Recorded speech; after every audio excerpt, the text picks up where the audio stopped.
Hello friends, ಈ ಒಂದು ವಿಡಿಯೋದಲ್ಲಿ ನಾನು ನಿಮಗೆ ವೃತ್ತಗಳ ಬಗ್ಗೆ ಲೆಸನನ್ನು ಹೇಳ್ಕೊಡ್ತಾ ಇದ್ದೀನಿ. ಸೊ ವೃತ್ತಗಳು ಇದರ ಮೇಲೆ ಹಿಂದೆ ಕೇಳಿರ್ತಕ್ಕಂಥ ಪ್ರಶ್ನೆಗಳು ಮತ್ತು ಅದರ ಮೇಲೆ ಬರ್ತಕ್ಕಂಥ ಮುಖ್ಯವಾದಂತಹ ಪ್ರಮುಖ ಅಂಶಗಳು, ಅಂದರೆ ವೃತ್ತದ ಭಾಗಗಳು ಯಾವ್ಯಾವು, ವೃತ್ತದಲ್ಲಿ ಯಾವ್ಯಾವ ಅಂಶಗಳನ್ನು ನಾವು ನೋಡ್ತೀವಿ ಅಂತೇಳಿ ಈ ಒಂದು ವಿಡಿಯೋದಲ್ಲಿ ಇವತ್ತಿನ ಕ್ಲಾಸಲ್ಲಿ ಡಿಸ್ಕಷನ್ ಮಾಡೋಣ. ಸೊ ಮೊದಲಿಗೆ ವೃತ್ತ ಹೇಗಿರುತ್ತೆ. ಸೊ ವೃತ್ತ ನೋಡಿರ್ಬೋದು ನೀವು, ವೃತ್ತಕ್ಕೆ ಅನೇಕ ಉದಾಹರಣೆಗಳು ನಮಗೆ ಸಿಗ್ತವೆ. ಏನು ವಾಹನದ ಚಕ್ರ ಆಗಿರ್ಬೋದು, ಬಳೆ ಇತ್ಯಾದಿಗಳು.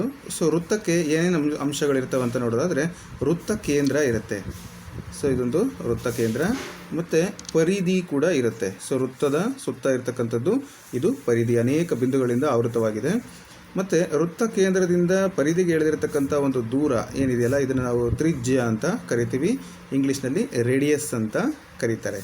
ಸೊ ಅದೇ ಥರ ವೃತ್ತ ಕೇಂದ್ರದಿಂದ ಬಂದಿರತಕ್ಕಂಥದ್ದು ಒಂದು ತ್ರಿಜ್ಯ ಆಗಿದೆ. ಅದೇ ಥರ ಪರಿಧಿ ಮೇಲೆ ಯಾವುದಾದ್ರೂ ಎರಡು ಬಿಂದುಗಳನ್ನು ನಾವು ಕೂಡಿಸಿದರೆ, ಫಾರ್ ಎಕ್ಸಾಂಪಲ್ ಎಕ್ಸ್ ವೈ ಅಂತ ತಗೊತೀನಿ, ಇವೆರಡನ್ನ ಕೂಡಿಸಿದಾಗ ಇದನ್ನು ನಾವು ಜ್ಯ ಅಂತ ಕರಿತೀವಿ. ಸೊ ಈಗ ಅದೇ ರೀತಿ ಇದೇ ಥರನೇ ವೃತ್ತ ಕೇಂದ್ರದ ಮೂಲಕ ಹಾದು ಹೋಗ್ತಕ್ಕಂಥ ಒಂದು ಜ್ಯ ಇದೆಯಲ್ಲ, ಅದನ್ನು ನಾವು ಏನಂತ ಕರಿತೀವಿ ಅಂತ ಹೇಳಿದರೆ ವ್ಯಾಸ ಅಂತ ಕರಿತೀವಿ. ಏನಂತ ಕರಿತೀವಿ? ಸೊ ವ್ಯಾಸ ಅಂತ ಕರಿತೀವಿ. ಸೊ ಇದ್ರ ಮೇಲೆ ಅದೇ ಥರ ಒಂದು ವೃತ್ತ ಅಂದರೆ ಏನು, ನಿಮಗೆ ಪ್ರಶ್ನೆಗಳನ್ನು ಕೇಳ್ಬೋದು. ವೃತ್ತ ಅಂದರೆ ವೃತ್ತ ಕೇಂದ್ರದಿಂದ ಸ್ಥಿರ ಅಂತರದಲ್ಲಿ ಅಥವಾ ಸ್ಥಿರ ದೂರದಲ್ಲಿ ಎಳೆದಿರತಕ್ಕಂತಹ ಒಂದು ರೇಖೆ ಇದೆಯಲ್ಲ, ಇದನ್ನು ನಾವು ಪರಿಧಿ ಅಂತೇಳಿ ಕರಿತೀವಿ. ಸೊ ಇದಕ್ಕೆ ಸ್ಥಿರ ಬಿಂದು ಇದೆಯಲ್ಲ, ಇದನ್ನು ನಾವು ವೃತ್ತ ಕೇಂದ್ರ ಅಂತ ಕರಿತೀವಿ, ದೂರವನ್ನು ತ್ರಿಜ್ಯ ಅಂತ ಕರಿತೀವಿ. ಸೊ ವೃತ್ತದಲ್ಲಿ ತ್ರಿಜ್ಯಕ್ಕೂ ವ್ಯಾಸಕ್ಕೂ ಇರುವಂಥ ಒಂದು ಸಂಬಂಧವನ್ನು ಹೇಳ್ತಾ ಇದ್ದೀನಿ. ಸೊ ವೃತ್ತ ಆರ್ ತ್ರಿಜ್ಯ ಇಸ್ ಈಕ್ವಲ್ ಟು 2 ಅಂದರೆ ಅಲ್ಲ, so D is equal to 2r ಆಗಿರುತ್ತೆ, ಅಥವಾ R is equal to D divided by 2 ಅಂತ ನಾವು ಕರಿತೀವಿ. ಸೊ ಇದು ಅಂದರೆ ಫಾರ್ ಎಕ್ಸಾಂಪಲ್ ಅವರು ವ್ಯಾಸ ಏನಿದೆಯಲ್ಲ, ಅಂದರೆ ಡಯಾಮೀಟ್ರು ಅವರೇನಾದರೂ 10 ಸೆಂಟಿಮೀಟರ್ ಕೊಟ್ಟಿದ್ರು ಅಂದರೆ ತ್ರಿಜ್ಯ ಏನಾಗುತ್ತೆ, 10/2 ಇಸ್ ಈಕ್ವಲ್ ಟು 5 ಸೆಂಟಿಮೀಟರ್ ಆಗಿರುತ್ತೆ. ಸೊ ಇದು ನಮಗೆ ಗೊತ್ತಿರಬೇಕು. ಹಾಗೆ ವೃತ್ತದ ವಿಸ್ತೀರ್ಣ, ಸೊ ವಿಸ್ತೀರ್ಣ ಮತ್ತು ಪರಿಧಿ. ಸೊ ಪರಿಧಿಯನ್ನು ಕಂಡುಹಿಡಲಿಕ್ಕೆ ಇರತಕ್ಕಂಥ ಒಂದು ಫಾರ್ಮುಲಾ 2πr, ಇದಕ್ಕೆ ವಿಸ್ತೀರ್ಣ πr². ಸೊ ಎರಡೂ ಸೂತ್ರಗಳು ವೃತ್ತಕ್ಕೆ ಸಂಬಂಧಪಟ್ಟಂತೆ ಭಾಳಷ್ಟು ಇಂಪಾರ್ಟೆಂಟ್. ಸೊ ಹಾಗೆಯೇ ಇನ್ನು ಪ್ರಮುಖ ಅಂಶಗಳನ್ನು ನಾವು ನೋಡೋದಾದರೆ ನೇರವಾಗಿ ನಿಮಗೆ ತೋರಿಸ್ತಾ ಇದ್ದೀನಿ ನಾನು ಇದರಲ್ಲಿ. ಅಂದರೆ ವೃತ್ತದ ಪರಿಧಿ ಹಾಗೂ ವ್ಯಾಸಗಳ ಅನುಪಾತ ಸ್ಥಿರವಾಗಿರುತ್ತದೆ. ಈ ಸ್ಥಿರಾಂಕವನ್ನು 22/7 ಅಂತ ಕರಿತೀವಿ. ಅಂದರೆ c/d is equal to pi value 22/7 ಆಗಿರುತ್ತೆ, ಅಥವಾ c is equal to πd ಅಂತ ಕರಿತೀವಿ. ಸರ್ಕಂಫರೆನ್ಸ್ ಅಂತ ಹೇಳ್ತೀವಿ, ಅಥವಾ 2πr ಅಂತ ಕೂಡ ಕರಿತೀವಿ. ಅಂದರೆ r is equal to 2d ಅಲ್ವಾ, ಹಾಗಾಗಿ ಅದನ್ನು ಅಂದರೆ D is equal to 2r ಆಗಿರೋದ್ರಿಂದ C is equal to 2πr ಅಂತ ಬರಿತೀವಿ. ಸೊ ಪರಿಧಿ ವ್ಯಾಲ್ಯೂ ಬಂದು 2πr ಆಗಿರುತ್ತೆ. ಸೊ ವೃತ್ತದ ವಿಸ್ತೀರ್ಣ πr². ಈಗಾಗಲೇ ನಾನು ನಿಮಗೆ ಅದನ್ನು ತಿಳಿಸಿದ್ದೀನಿ. ವೃತ್ತ ಕೇಂದ್ರದಿಂದ ಜಾಗೆ ಎಳೆದಂಥ ಲಂಬವು ಜಾವನ್ನು ಅರ್ಧಿಸುತ್ತದೆ. ನೋಡಿ, ಇದು ಬಹಳ ಇಂಪಾರ್ಟೆಂಟ್. ಈ ಒಂದು ಅಂಶ ಏನಾಗಿದೆ ಅಂದರೆ, ಈ ವೃತ್ತ ಕೇಂದ್ರದಿಂದ ಇದೊಂದು ಎ ಬಿ ಅಂತಕ್ಕಂಥದ್ದು ಒಂದು ಇದೆ ಅಂತ ಹೇಳಿದರೆ, ಅದ್ರ ಮೇಲೆ ಒಂದು ಲಂಬವನ್ನು ನಾವು ಎಳೆದಿದ್ದೀವಿ ಅಂತ ಹೇಳಿದರೆ ಅದೇನಾಗಿರುತ್ತೆ, ಅದಕ್ಕೆ 90 ಡಿಗ್ರಿಯಲ್ಲಿ ಇರುತ್ತೆ ಮತ್ತು ಇದು ಅರ್ಧಿಸುತ್ತದೆ. AM is equal to MB ಆಗಿರುತ್ತೆ. For example A B 10 centimetre ಇದೆ, ಇದು 5 ಸೆಂಟಿಮೀಟರ್ ಬರುತ್ತೆ. ಅದು ನೆನ್ಪಿಟ್ಕೋಬೇಕು. ವೃತ್ತ ಕೇಂದ್ರದಿಂದ ಜಾಗೆ ಎಳೆದ ಲಂಬವು ಜಾವನ್ನು ಅರ್ಧಿಸುತ್ತದೆ. ವೃತ್ತ ಕೇಂದ್ರ, ಇದರಲ್ಲಿ ನಾನು ಆಗಲೇ ನಿಮಗೆ ತಿಳಿಸಿದ್ದೀನಿ, OM ಪರ್ಪೆಂಡಿಕ್ಯುಲರ್ ಟು AB ಆಗಿರುತ್ತೆ.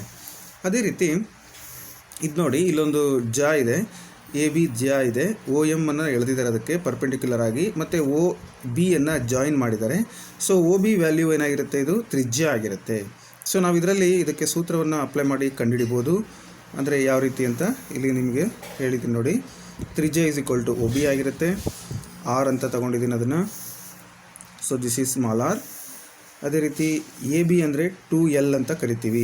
ಎ ಬಿ ಇದು ಒಂದು L ಆಗಿರುತ್ತೆ, ಇದು ಒಂದು L ಆಗಿರುತ್ತೆ ಲೆಂತು. ಸೊ ಎ ಬಿ ಅನ್ನೋದು 2L ಆಗಿರುತ್ತೆ, ಯಾಕಂದರೆ ನಾನು ಆಗಲೇ ಹೇಳಿದ್ದೆ ಅರ್ಧಿಸುತ್ತದೆ ಅಂತ. OM ಅಂದರೆ D ಆಗಿರುತ್ತೆ, ಇದು D ಅಂತ ನಾವು ತೊಗೊಂಡ್ರೆ. ಈಗ ನಮಗೆ ಪೈಥಾಗೋರಸ್ ಥಿಯರಮ್ ಪ್ರಕಾರ ನಾವೇನು ಮಾಡ್ಬೋದಪ್ಪ ಅಂದರೆ OB ಅಂದರೆ OB² ಇಸ್ ಈಕ್ವಲ್ ಟು ಏನು ಉತ್ತರ ಬರುತ್ತೆ, ನೋಡಿ O B square is equal to O M square plus M B square. So M B square plus O M square. R square is equal to L square plus D square. So R is equal to root of L square plus D square. ನೋಡಿ R is equal to root of L square plus D square. ಇದು ಪೈಥಾಗೊರಸ್ನ ಪ್ರಮೇಯದ ಪ್ರಕಾರ ಬರುತ್ತೆ. ನಮಗೆ D ಬೇಕು ಅಂತ ಹೇಳಿದರೆ D square is equal to R square minus L square. So D is equal to root of R square minus L square ಆಗಿರುತ್ತೆ. ಇದನ್ನು ಯಾಕೆ ಹೇಳ್ತಾ ಇದ್ದೀನಿ ಅಂದರೆ ನೆಕ್ಸ್ಟ್ ಪ್ರಾಬ್ಲಮ್ಸನ್ನು ಮಾಡುವಾಗ ಇದು ಬಹಳ ಇಂಪಾರ್ಟೆಂಟ್, ಅದಕ್ಕೋಸ್ಕರ ಹೇಳ್ತಾ ಇದ್ದೀನಿ. ಸೊ ಅದೇ ರೀತಿ ಸಮಾನ ಜಾಗಳು ಕೇಂದ್ರದಿಂದ ಸಮಾನ ದೂರದಲ್ಲಿರ್ತವೆ. ಸಮಾನ ಜಾಗಳು ಏನಾಗಿರ್ತವೆ? ಕೇಂದ್ರದಿಂದ ಸಮಾನ ದೂರದಲ್ಲಿರ್ತವೆ. ಅಸಮಾನ ಜಾಗಳು ಅಸಮಾನ ದೂರದಲ್ಲಿರ್ತವೆ. ಅಂದರೆ ಚಿಕ್ಕ ಜಾವು ಕೇಂದ್ರದಿಂದ ದೂರದಲ್ಲಿರ್ತದೆ, ದೊಡ್ಡ ಜಾ ಕೇಂದ್ರಕ್ಕೆ ಸಮೀಪವಾಗಿರುತ್ತೆ. ಅತ್ಯಂತ ದೊಡ್ಡ ಜಾ ಅದು ವ್ಯಾಸವಾಗಿರುತ್ತೆ.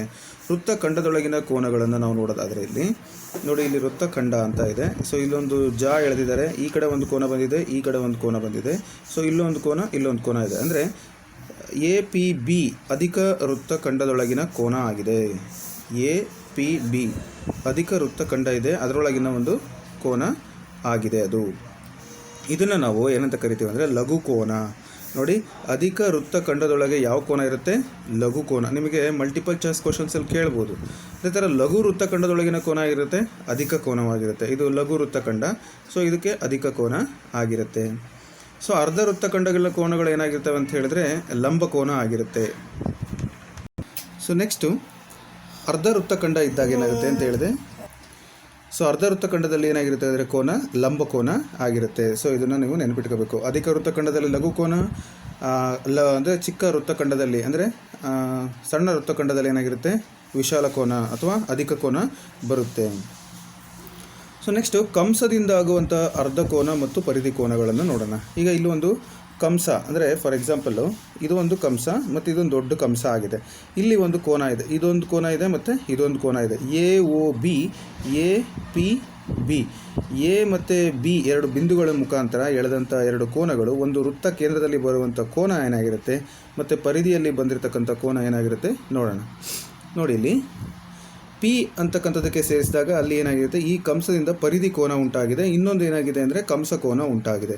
ಪರಿಧಿ ಕೋನ ಎಷ್ಟಿರುತ್ತೋ ಅದಕ್ಕೆ ಡಬಲ್ ಏನಾಗಿರುತ್ತೆ, ಈ ಒಂದು ಕೋನ ಇರುತ್ತೆ. ಸೊ ಅದನ್ನು ನೀವು ಮುಂದೆ ನೆಕ್ಸ್ಟ್ ಪೇಜಲ್ಲಿ ಹೇಳ್ತೀವಿ. ಸೊ ನೋಡಿ, ಇಲ್ಲಿ ಪರಿಧಿ ಕೋನಗಳಂತ ಹೇಳಿದೆ. ಒಂದು ಕಂಸದಿಂದ ಕೇಂದ್ರ ಕೋನವು ಅದೇ ಕಂಸದಿಂದ ಪರಿಧಿ ಕೋನ ಏನಾಗಿರುತ್ತೆ, ಪರಿಧಿ ಕೋನದ 2ರಷ್ಟಿರುತ್ತೆ. ಪರಿಧಿ ಕೋನ ಎಷ್ಟಿರುತ್ತೋ ಅದಕ್ಕೆ ಡಬಲ್ ಇರುತ್ತೆ ಕೇಂದ್ರದ ಕೋನ. ನಿಮಗಾಗಲೇ ನಾನು ಹೇಳಿದ್ದೆ. ಸೊ ಅಂದರೆ ಕೇಂದ್ರ ಕೋನ ಎಷ್ಟಾಗಿರುತ್ತೆ ಅಂದರೆ ಪರಿಧಿ ಕೋನದ 2ರಷ್ಟು ಇರುತ್ತೆ. ಪರಿಧಿ ಕೋನ ಏನಾದರೂ 90 ಡಿಗ್ರಿ ಇದ್ದರೆ ಇದು 180 ಡಿಗ್ರಿ ಇರುತ್ತೆ, ಅಥವಾ ಪರಿಧಿ ಕೋನ 30 ಇದ್ದರೆ ಇದು 60 ಡಿಗ್ರಿ ಇರುತ್ತೆ ಅಂತೇಳಿ ನಾವು ಅರ್ಥ ಮಾಡ್ಕೋಬೇಕು. ಸೊ ಈಗ ಪ್ರಾಬ್ಲಮ್ಸ್ ಬಗ್ಗೆ ನೋಡೋಣ. ಮೊದಲನೇ ಪ್ರಾಬ್ಲಮ್. ಸೊ ಇದನ್ನು ನಾನು ಮಾಡೋದಿಲ್ಲ, ಇಲ್ಲಿ ಆಲ್ರೆಡಿ ಇದೆ, ನಿಮಗೆ ಅದನ್ನು ನಾನು ಎಕ್ಸ್ಪ್ಲೈನ್ ಮಾಡ್ತಾ ಹೋಗ್ತೀನಿ. ಸೊ ನೀವು ನೋಟ್ಬುಕ್ ತೊಗೊಳ್ಳಿ, ಬರ್ಕೊಂಡು ನೀವು ಇದೇ ಥರ ಪ್ರಾಬ್ಲಮ್ಸನ್ನು ಕಂಟಿನ್ಯೂ ಮಾಡಿ. ಒಂದು ವೃತ್ತದ ತ್ರಿಜ್ಯ 3.5 ಸೆಂಟಿಮೀಟರ್ ಆದರೆ ಅದರ ವಿಸ್ತೀರ್ಣವು ಮತ್ತು ಅದರ ಸುತ್ತಳತೆಯನ್ನು ಕಂಡುಹಿಡಿಯಿರಿ ಅಂತ ಕೊಟ್ಟಿದ್ದಾರೆ. ವೃತ್ತದ ತ್ರಿಜ್ಯ ಕೊಟ್ಟಿದ್ದಾರೆ. ವಿಸ್ತೀರ್ಣದ ಅಂದರೆ ಮೊದಲು ವಿಸ್ತೀರ್ಣ ಪೈ ಆರ್ ಸ್ಕ್ವೇರು. ಪೈ ಅಂದರೆ 22/7 ಇಂಟು ಆರ್ ಅಂದರೆ 3.5 ಇಂಟು 3.5. 7ಇಂದ ಕ್ಯಾನ್ಸಲ್ ಮಾಡಿ ಮಲ್ಟಿಪ್ಲೈ ಮಾಡಿದರೆ 38.5 ಚದರ ಸೆಂಟಿಮೀಟರ್ ಬರುತ್ತೆ. ಏನಿದು ವೃತ್ತದ ವಿಸ್ತೀರ್ಣ. ಸುತ್ತಳತೆ ಕಂಡುಹಿಡಬೇಕಂದ್ರೆ 2πr ಫಾರ್ಮುಲಾ ಹಾಕಿ 2 into pi value into R ಅಂದರೆ 3.5. 7 ಇಂದ ಕ್ಯಾನ್ಸಲ್ ಮಾಡಿ ನಿಮಗೆಲ್ಲ ಮಲ್ಟಿಪ್ಲೈ ಮಾಡಿದರೆ 22 ಸೆಂಟಿಮೀಟರ್ ಬರುತ್ತೆ. ತುಂಬ ಸಿಂಪಲ್ ಆಗಿ ನೀವು ಲೆಕ್ಕಗಳನ್ನು ಮಾಡ್ಬೋದು. ಅದೇ ರೀತಿ ಇನ್ನೊಂದು ಪ್ರಶ್ನೆ ಇದೆ. ಇಲ್ಲಿ ಒಂದು ವೃತ್ತ ಪರಿಧಿ 66 ಸೆಂಟಿಮೀಟರ್ ಅವರೇ ಕೊಟ್ಟಿದ್ದಾರೆ. ಅದರ ವಿಸ್ತೀರ್ಣ ಏನು ಅಂತ ಕೇಳಿದರೆ C is equal to 66 centimetre ಅಂದರೆ C is equal to 2πr. ಅದನ್ನು ತಗೊಂಡು ನಾವೇನು ಮಾಡಬೇಕಾಗುತ್ತೆ, ಕ್ಯಾನ್ಸಲ್ ಮಾಡಬೇಕಾಗುತ್ತೆ. 2πr ಈಸ್ ಈಕ್ವಲ್ ಟು 66 ಅಂತ ಬರ್ಕೊಂಡು ನಾವೇನು ಮಾಡಬೇಕು ನೋಡಿ. ನೆಕ್ಸ್ಟ್ ಸ್ಟೆಪ್ಪಲ್ಲಿ C is equal to 2πr is equal to 66. So ನಮಗೆ ಆರ್ ಮಾತ್ರ ಇಟ್ಕೊಂಡು ಉಳಿದಿದ್ದೆಲ್ಲ ಆಚೆ ಕಡೆ ಕಳಿಸೋಣ. ಪೈ ಅಂದರೆ 22/7. ಆಗ 66 ಇಂಟು 1/2 ಇಂಟು 7/22 ಆಗುತ್ತೆ. ಸೊ ಇದು 11ಇಂದ ಕ್ಯಾನ್ಸಲ್ ಮಾಡಿ ಮತ್ತು 2ಇಂದ ಕ್ಯಾನ್ಸಲ್ ಮಾಡಿದರೆ 21/2 ಅಂದರೆ 10.5 ಸೆಂಟಿಮೀಟರ್ ಬರುತ್ತೆ. ಏನಿದು 10.5 ಅಂದರೆ ಆರ್ ವ್ಯಾಲ್ಯೂ ಇದು. ಸೊ ಇದು ಆರ್ ವ್ಯಾಲ್ಯೂ ಆಗಿರುತ್ತೆ. ಸೊ ಈ ಆರ್ ವ್ಯಾಲ್ಯೂ ತೊಗೊಂಡು ನಾವೇನು ಮಾಡಬೇಕೀಗ, ವಿಸ್ತೀರ್ಣ ಕಂಡುಹಿಡಿಬೇಕು. ಪೈ ಆರ್ ಸ್ಕ್ವೇರ್ ಹಾಕಿ ಪೈ 22/7, ಆರ್ ಅಂದರೆ 10.5 ಇಂಟು 10.5 ನಿಮಗೆ ಉತ್ತರ ಸಿಗುತ್ತೆ. 7ಇಂದ ಇದನ್ನ ಕ್ಯಾನ್ಸಲ್ ಮಾಡಿ 346.5 ಚದುರ ಸೆಂಟಿಮೀಟರ್ ಬರುತ್ತೆ. ಸೊ ಇನ್ನೊಂದು ಬಹಳ ಪ್ರಮುಖವಾದ ಪ್ರಶ್ನೆ, ಇದೇ ಥರದ ಪ್ರಶ್ನೆ ಕಳೆದ ಒಂದು ಪರೀಕ್ಷೆಯಲ್ಲಿ ನಮಗೆ ಬಂದಿತ್ತು. ಏನಪ್ಪ ಅಂದರೆ 8 ಸೆಂಟಿಮೀಟರ್ ತ್ರಿಜ್ಯದ ವೃತ್ತದಲ್ಲಿ. ಸೊ ಇದೊಂದು ತ್ರಿಜ್ಯದ ವೃತ್ತ, 8 ಸೆಂಟಿಮೀಟರ್ ತ್ರಿಜ್ಯ ಇದೆ ಅದು. 12 ಸೆಂಟಿಮೀಟರ್ ಜಾವನ್ನು ಕೇಂದ್ರದಿಂದ ಎಷ್ಟು ದೂರದಲ್ಲಿ ಇದೆ ಅಂತೇಳಿ ಕಂಡುಹಿಡಬೇಕು. ಸೊ ಜಾ ಇದೆ ಎ ಬಿ ಅನ್ನೋದು 12 ಸೆಂಟಿಮೀಟರ್ ಇದೆ. ಇದು ಕೇಂದ್ರದಿಂದ ಲಂಬವಾಗಿ ನಾವು ಹೇಳಿದಾಗ ಏನಾಗುತ್ತೆ, ಇದು 4 ಆಗಿರುತ್ತೆ ಅಂತ ನಾನು ಹೇಳಿದೆ. ಇದು ಎಷ್ಟಿದೆ, 8 ಇದೆ. ಇದ್ರ ಮುಖಾಂತರ ನಾವೇನು ಮಾಡ್ಬೋದು ಅಂತ ಹೇಳಿದ್ರೆ ಆರ್ ಆಗಿರುತ್ತೆ. ಇದು 12 ಅಂದರೆ ಇದು 6, ಇದು ಮತ್ತು 6 ಆಗಿರುತ್ತೆ. ಸೊ ಇದು 6 ಸೆಂಟಿಮೀಟರ್ ಇರುತ್ತೆ. ಈ ತ್ರಿಜ್ಯ ಎಷ್ಟಿರುತ್ತೆ ಅಂತ ಹೇಳಿದರೆ ಅವ್ರಿಗೆ ಕೊಟ್ಟಿದ್ದಾರೆ. ವೃತ್ತದಲ್ಲಿ 8 ಸೆಂಟಿಮೀಟರ್ ತ್ರಿಜ್ಯ ಇರುತ್ತೆ, ಇದು 6 ಇರುತ್ತೆ. ಸೊ ಈಗ ನಾವು ಇದನ್ನು ದೂರವನ್ನು ಕಂಡುಹಿಡಿಬೇಕಂದ್ರೆ ಪೈಥಾಗೋರಸ್ನ ಸೂತ್ರವನ್ನು ಹಾಕಿ ನಾವೇನು ಮಾಡ್ಬೋದು, ಕಂಡುಹಿಡಿಬೋದು. ಅಂದರೆ 8 ಸ್ಕ್ವೇರ್ ಇಸ್ ಈಕ್ವಲ್ ಟು ಇದನ್ನು X square plus R square ಅಂತ ಬರ್ಕೊಂಡು ಇದನ್ನು ಆಚೆ ತೊಗೊಂಡೋದ್ರೆ ನಮ್ಗೆ ಉತ್ತರ 28 ಬರುತ್ತೆ. ಅಂದರೆ O M is equal to this is O M ಅಂದರೆ ಇದು O M is equal to √28 ಆಗುತ್ತೆ. √28 ಅಂದರೆ 5.29 ಸೆಂಟಿಮೀಟರ್ ಬರುತ್ತೆ. ಅಂದರೆ ಒಂದು ಜಾ ಕೊಟ್ಬಿಟ್ಟು ಆ ಜಾ ವೃತ್ತ ಕೇಂದ್ರದಿಂದ ಎಷ್ಟು ದೂರದಲ್ಲಿದೆ ಅಂತ ಕೇಳಿದಾಗ ಈ ರೀತಿಯಾಗಿ ಪ್ರಾಬ್ಲಮನ್ನು ಪೈಥಾಗೋರಸ್ ಥಿಯರಮ್ ಹಾಕಿ ಮಾಡಬೇಕು. ಪ್ರಶ್ನೆ ಇದೆ ಇಲ್ಲಿ ನೋಡಿ, ಈ ಪ್ರಶ್ನೆನ ಓದ್ಕೊಳ್ಳಿ. ಚಿತ್ರದಲ್ಲಿ ಒಂದು ಚಿತ್ರ ಇದೆ, ಅದು ಆ ಚಿತ್ರ ನಿಮಗೆ ಆಮೇಲೆ ತೋರಿಸ್ತೀನಿ. ಅಂದರೆ ಒಂದು ಕೋನ 30 ಕೊಟ್ಟಿದ್ದಾರೆ, ಇನ್ನೊಂದು 20 ಕೊಟ್ಟಿದ್ದಾರೆ. ಹಾಗಾದರೆ ಈ 3 ಕೋನಗಳನ್ನು ಕಂಡುಹಿಡಿಯಿರಿ ಅಂತ ಕೊಟ್ಟಿದ್ದಾರೆ. ಸೊ ಯಾವ ರೀತಿಯಾಗಿ ಕಂಡುಹಿಡಬೇಕು, ಚಿತ್ರ ಎಲ್ಲಿದೆ ಅಂತ ಈಗ ನಾನು ನಿಮಗೆ ತೋರಿಸ್ತೀನಿ. ಇದು ಚಿತ್ರ ಆಗಿದೆ. ಹಿಂದೆ ತೋರಿಸಿರ್ತಕ್ಕಂಥ ಪ್ರಶ್ನೆಯ ಒಂದು ಚಿತ್ರ ಇದಕ್ಕೆ ನೀವು ಈ ಒಂದು ಚಿತ್ರದಲ್ಲಿ ನೋಡಿ ಏನು ಕೊಟ್ಟಿದ್ದಾರೆ, ಇದು 20 ಡಿಗ್ರಿ ಕೊಟ್ಟಿದ್ದಾರೆ, ಇದು 30 ಡಿಗ್ರಿಯನ್ನು ಕೊಟ್ಟಿದ್ದಾರೆ. ನೀವು ಮೊದಲು ಏನು ಕಂಡುಹಿಡಬೇಕಂದ್ರೆ ಈ ಒಂದು ಕೋನ ಎ ಬಿ ಸಿ ಕೋನ ಕಂಡುಹಿಡಬೇಕು, ಹಾಗೆ ಬಿ ಒ ಸಿ ಕೋನ ಕಂಡುಹಿಡಬೇಕು, ಮತ್ತು ಬಿ ಎ ಸಿ ಕೋನ ಕಂಡುಹಿಡಬೇಕು, ಇದು ಕಂಡುಹಿಡಬೇಕು. ಸೊ ಈ ಕೋನವನ್ನು ಹೇಗೆ ಕಂಡುಹಿಡಬೇಕು ಅಂತ ಹೇಳಿದ್ರೆ ಇಲ್ಲಿ ನೋಡಿ, ಇದು 20 ಕೊಟ್ಟಿದ್ದಾರಲ್ವಾ, ಈ ಲೈನು ಸೇಮ್ ಇರೋದ್ರಿಂದ ಇದು 20 ಇರುತ್ತೆ, ಇದು 20 ಇರುತ್ತೆ. ಸೊ ಹಾಗಾಗಿ ಒಳಕೋನವನ್ನು ಕಂಡುಹಿಡ್ಕೋಬೇಕು ನೀವು. ಇಲ್ಲಿ ಒಳಕೋನ ಕಂಡುಹಿಡ್ಕೊಂಡಾದ ನಂತರ ಏನಾಗಿರುತ್ತೆ, ನೆಕ್ಸ್ಟು ಇಲ್ಲೂ ಅಷ್ಟೇ, ಇದು 30 ಡಿಗ್ರಿ ಇದೆ, ಇದು ಕೂಡ 30 ಡಿಗ್ರಿ ಇರುತ್ತೆ. 30 60 ಆಯಿತು. ಇದನ್ನು ನೀವು ಆರಾಮಾಗಿ ಕಂಡುಹಿಡಿಬೋದು. ಸೊ ಕಂಡುಹಿಡಿರಿ 3 ಆ್ಯಂಗಲ್ ಎಷ್ಟಿದ್ದಾವೆ ಅಂತ. ಒಂದು ಬಿ ಎ ಸಿ, ಇನ್ನೊಂದು ಸಿ ಬಿ ಎ, ಇನ್ನೊಂದು ಬಿ ಒ ಸಿ. ಈ 3 ಆನ್ಸರ್ ಎಷ್ಟು ಬರುತ್ತೆ ಅಂತ ಕಮೆಂಟ್ ಮಾಡಿ. ನಾನು ನಂತರದ ವಿಡಿಯೋ ಕ್ಲಾಸಲ್ಲಿ ನಿಮಗೆ ಆನ್ಸರ್ನ ನಾನು ತಿಳಿಸ್ಕೊಡ್ತೀನಿ. Thank you for watching.